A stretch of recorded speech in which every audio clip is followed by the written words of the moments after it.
হরে কৃষ্ণা।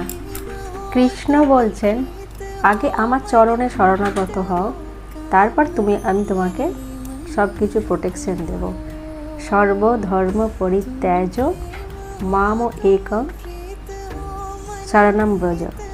কিন্তু মহাপ্রভু মত কিন্তু আলাদা। মহাপ্রভু কি বলছেন, আমি তোমাকে কৃষ্ণপ্রেম দিতে চাই, কিন্তু আমরা কি বলছি, না না আমাদের চাই না।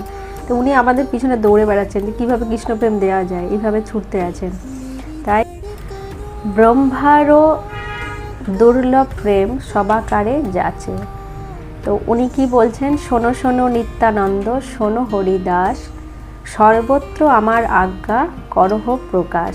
প্রতি ঘরে ঘরে গিয়ে করো এই ভিক্ষা, বলো কৃষ্ণ ভজ কৃষ্ণ, করো কৃষ্ণ শিক্ষা। তাই মহাপ্রভু আমাদেরকে এই শিক্ষা দিচ্ছেন, তোমরা দাঁড়ে দাঁড়ে যাও, ভিক্ষা চাও, যে তোমরা একবার অন্তত কৃষ্ণ নাম মুখে নাও। এটাই হচ্ছে মহাপ্রভুর শিক্ষা। তো মহাপ্রভুর ভাব হচ্ছে দেওয়া, শুধু উনি দিতেই আছেন, আমাদের নেওয়ার ক্ষমতা নেই, আমরা নিতে পারছি না। হরে কৃষ্ণা।